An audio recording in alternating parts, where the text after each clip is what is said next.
Estamos de volta e vamos para o giro de notícias pelas turmas do TST conferir julgamentos de destaque. O engenheiro removido logo após a contratação tem direito a receber adicional de transferência. A decisão é da terceira turma e esse é o nosso primeiro destaque de hoje.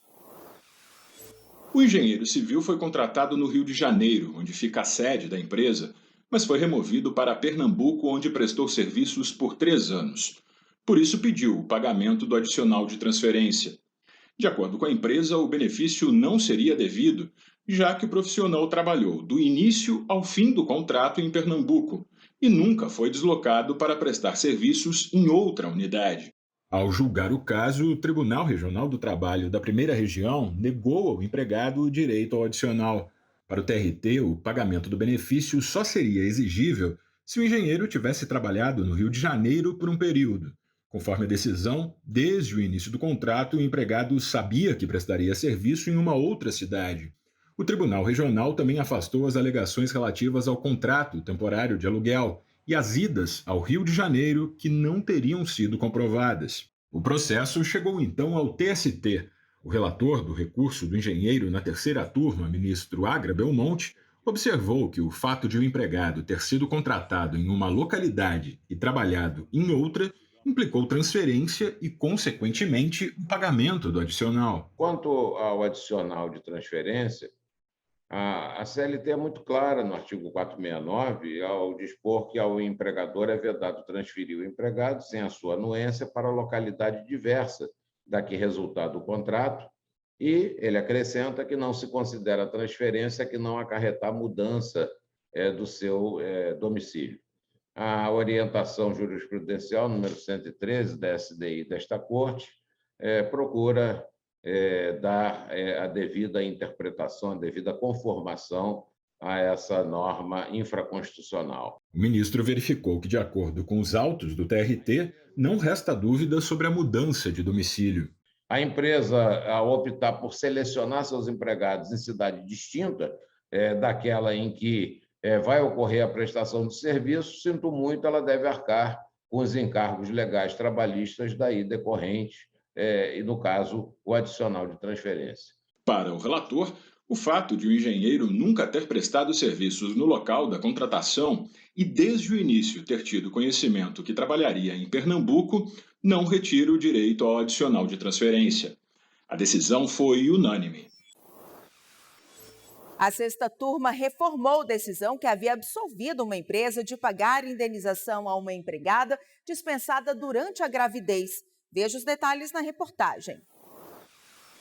A auxiliar de serviços gerais alegou na ação que foi contratada pela QP, prestadora de serviços e limpeza, e dispensada um mês depois.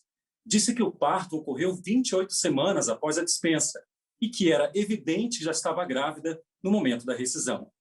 Ela argumentou que a Constituição Federal veda a dispensa arbitrária ou sem justa causa de empregada gestante, desde a confirmação da gravidez até 5 meses após o parto. Com isso, ela requereu o pagamento de indenização correspondente ao período de estabilidade. Mas, ao julgar o caso, o TRT da 23ª Região, em Mato Grosso, negou o pedido. Na avaliação do TRT, além da empresa não ter tido ciência da gestação da empregada na data da dispensa, houve abuso por parte dela pela demora em ingressar com a ação, o que só foi feito 10 meses após o parto. Para o Tribunal Regional, a empregada teria ocultado o fato da empresa.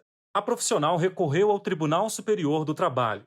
O relator do caso na sexta turma, ministro Augusto César, teve entendimento diferente do TRT e condenou a empresa ao pagamento de indenização. Retorno com o voto rigorosamente na mesma direção de conhecer do recurso de revista por violação do artigo 10.2b do ADCT e contrariedade à súmula 244, 1 e 2 do Tribunal Superior do Trabalho, dar-lhe provimento para reconhecer direito à estabilidade provisória, condenar a reclamada ao pagamento a título indenizatório dos salários e demais direitos correspondentes ao período de estabilidade, e condenar a reclamada ao pagamento de honorários no importe de 15% sobre o valor que resultar da liquidação na sentença. O relator lembrou também que a lei exige apenas que a empregada esteja grávida para ter direito à estabilidade e que a dispensa não tenha sido por justa causa.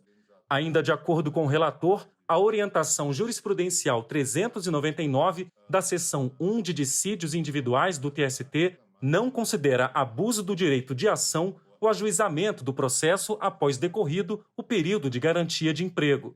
No mesmo sentido, a jurisprudência do TST reconhece que a recusa de retorno ao emprego ou o ajuizamento tardio da ação não implica renúncia ao direito. A decisão foi unânime. E vamos para o nosso último destaque do Giro. Tempo de curso de formação da Petrobras foi reconhecido como vínculo de emprego pela 7ª turma. Entenda os detalhes do caso na reportagem. O empregado relatou na reclamação trabalhista que, após a aprovação em concurso público para o cargo de operador de processamento, foi convocado para trabalhar como bolsista, recebendo apenas 90% do valor destinado à função. Ainda segundo ele, o contrato de trabalho só foi formalizado quase um ano depois do início das atividades. Por isso, o profissional pediu na Justiça do Trabalho o reconhecimento do vínculo de emprego durante o período que a empresa chamou de curso de formação. Em defesa, a Petrobras argumentou que o edital do concurso previa o curso de formação como uma das etapas do certame e que o vínculo de emprego só ocorreria se o candidato fosse aprovado em todas as fases. Em primeiro grau e no Tribunal Regional do Trabalho da 1ª Região no Rio de Janeiro, o pedido do empregado foi negado. Para o TRT, as regras que regulam o concurso estão previstas no edital convocatório e devem ser observadas tanto pelo candidato quanto pela administração pública. O profissional recorreu e o caso chegou ao Tribunal Superior do Trabalho. Segundo o relator do recurso na 7ª turma, ministro Cláudio Brandão, a relação existente entre o profissional e a Petrobras durante o curso de formação era de típico vínculo empregatício. Ainda que o edital do concurso público tenha estabelecido que o período relativo ao curso de formação não caracteriza vínculo empregatício, tal previsão não tem o condão de afastar a incidência dos artigos 2º e 3º da CLT, porquanto, à luz do princípio da primazia da realidade, não se voltava para a simples formação do empregado, mas tinha finalidade específica de qualificá-lo para a realização das atividades típicas do contrato de trabalho.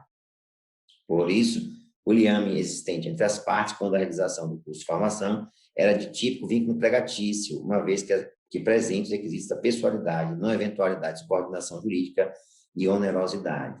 Assim, a 7ª turma reconheceu a formação do vínculo de emprego entre o técnico de operação e a Petrobras durante o curso de formação exigido pela empresa.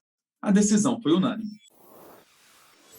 E no canal do TST no YouTube você pode conferir esses e outros julgamentos importantes. As sessões são transmitidas ao vivo e depois ficam disponíveis no canal para você acompanhar quando quiser. Acesse youtube.com/TST.